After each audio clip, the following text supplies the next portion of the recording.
interrelated. We have to study more to find out just how detailed it is. We don't know that, so we think that the human being is the highest production in nature, the greatest achievement. The human being has loused up more of nature and his own kind than any disease. He's got a lousy record. You know what I mean? Yeah. And they tell you in school that the seed is the beginning of a plant. How do you know it isn't the end product? So is it small? You know, the seed may be the maximum expression of genetics for the next tree. A child, I say, is the beginning of an adult. Two adults get together, the sperm mixes with the ovum, and you get a new product. Yeah. So a child is not necessarily the beginning. It's a transmission and the end product, not the beginning. The seed is the end product. Not to me, it's not the beginning. Now a tree has in a seed the memory of the whole tree. Yeah. Every leaf, the bark, the metals I have, the memory metals only have one memory. So we should study seeds, how they have 1,000 memories, or 3,000. What is that product? How does it work? That will give us a good insight into the future for computers and everything else. Yeah. If you want to increase the memory, the question is, what is memory?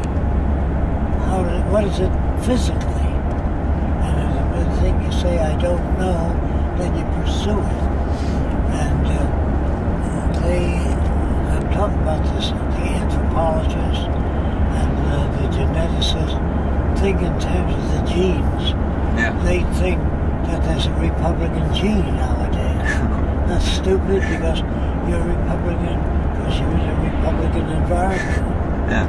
It's easier for me to understand, but I don't think there's a communist gene or a gay gene. I think you're made that way by different aspects of your environment. So to me, there's no good, bad, no right, no wrong. Man makes all that up. He says you're driving on the wrong side of the street. Or in America, you'd get a ticket for driving on the side of the street. So, right, wrong, good, bad. I said King Solomon had 1,000 wives. The people that read the Bible respect him. He'd be arrested today as a super bigamist. And a judge does nothing all day long but judge people. The Bible says, judge not, lest you be judged. So they're all acting in violation of their own beliefs. Yeah. You have to swear on the Bible. Man could be a fantastic organism, or he could be a jerk and destroy the earth. The next 20 years will tell you whether there's intelligent life on earth. I doubt it today. You know what I mean? Yeah. As long as you have armies, navies, ballistic missiles, nuclear bombs, cobalt bombs, submarines that have more destructive power in one submarine, one missile, than all the wars in history. Is that intelligent life? So I doubt that but we could be. You know what I mean? It's paradise or oblivion, no in between. And if we don't accept the responsibility for our own future, others will do our thinking for us. Yeah. It's called fascism. Or just democracy with multinationals at the top. It's not easy to turn people around. It's easier to burn you alive than call you a witch. Yeah. And to change all the books.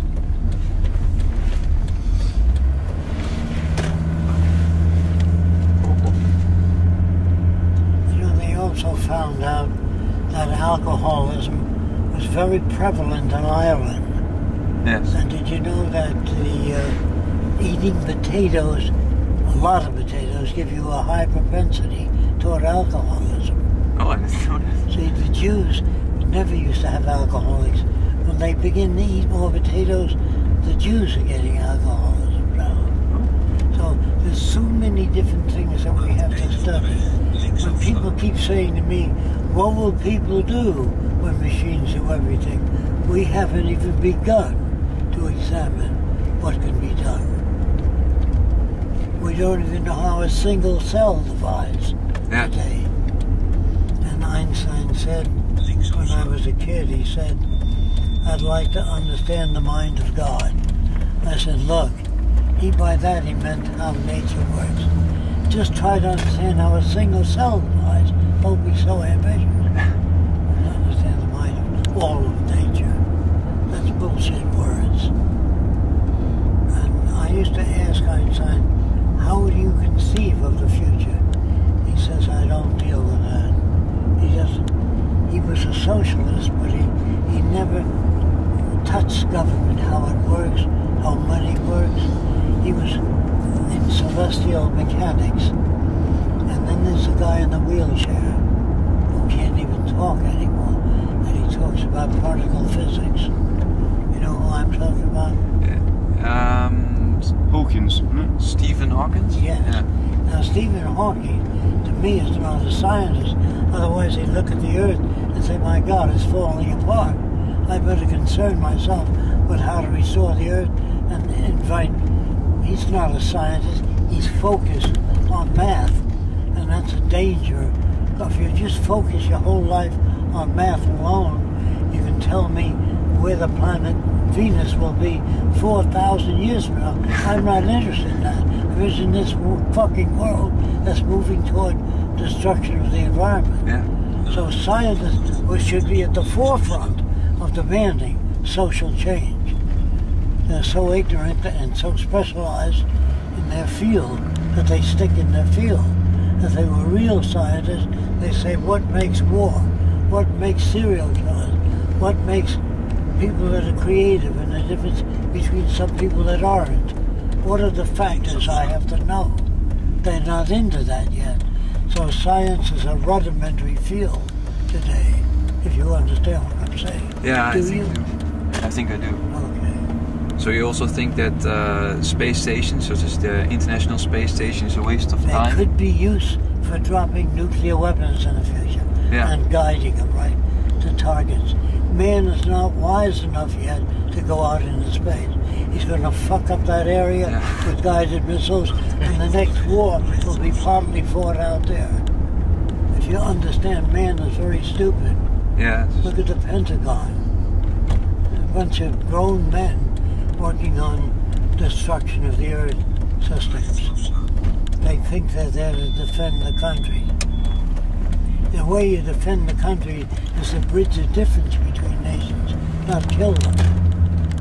That's what's missing. That's what the Venus Project is about. Bridging the difference. Restructuring human values to make the world a better place. Restoring the damaged reefs, the oceans, the forests.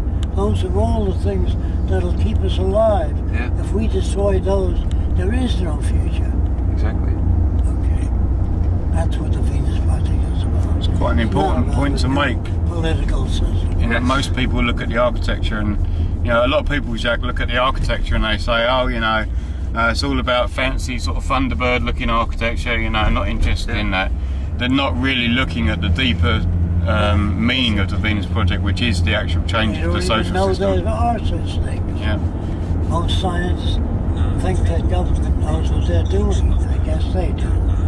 Otherwise they'd form a group and never make weapons. In other words, when Einstein, Urey, and all these scientists got together, Oppenheimer, to make the atom bomb, they assumed that the government would be intelligent enough to say to the Japanese, we have a terrible weapon, we're going to blow it up 30 miles out in the ocean to show you what we have. We'd rather not drop it on your cities. And they went to President Truman, who had a hat store. He was a hat salesman. And they said, please drop it out 30 miles. He says, I don't want those guys around me anymore. And he dropped on Hiroshima and Nagasaki. He killed hundreds of thousands of people. And they won't forget that 30 years from now when they get their technology. You only build resentment with war. Yeah, you only You're going to build hatred Yeah. over the future. Now, how do you say to people, I'm sorry? Harry Truman was a jerk and dangerous. I told you he was a hat sale. George Washington had 300 slaves. He was the first president of the United States. He was an asshole. Yeah. So I'm saying not only are they stupid, they're dangerous. Politicians are all the same. So we need to do some hard work because it isn't just the schools we want to change. It's the military, the average person. That's why we want to make a movie. We need money to make a movie, and the movie can get to millions of people in 1 month. Yes, that's it. I lecture at the most to 500 people at a time. That isn't much, but a movie can get to millions of people.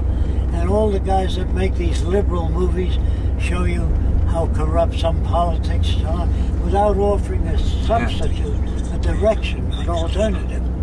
You leave people in midair. Yes, like You know Alex what I'm Jones. talking Yeah, about? Yeah, Alex Jones makes. We have to write to these guys that have the money and the power to make movies, to get behind the Venus Project, otherwise there'll be no future.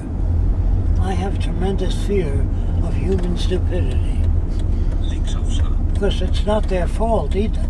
They're brought up in an environment that says you live in the greatest country in the world. You know. Well, I'm really very much afraid of normal people. You understand? No. I have fear of their judgment. Normal people? Normal means fucked up. Oh. Remember I used the word normal. Okay. It means distorted by society.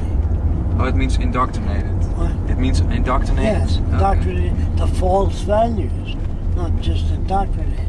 The gods and demons. In the Arab world, they say it is the will of Allah.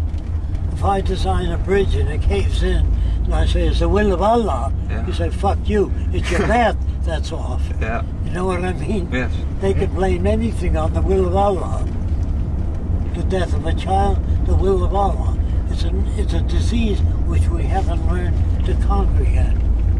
You know, ruptured appendicitis, whatever it is, it's not the will of Allah. And that's what I mean by I'm afraid. And the science, Christian scientists think that if you trust in medicine, you don't trust in God.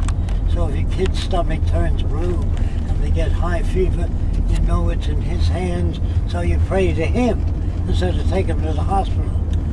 If the kid dies, the people says, I have faith in God, and He will turn it around. If you go to a doctor, you don't have faith in God.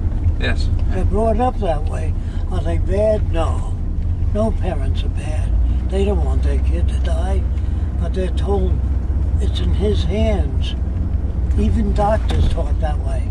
After the operation, they say, well, my son lived, and I said, that's in His hands from now on. You know what I mean? Yeah. And that's not good. Just say we don't know enough about the disease to fully handle it. We don't know what will happen from here on out. That's honest. When a doctor says it's in His hands, that's placating the gods. Like bringing an apple to the teacher.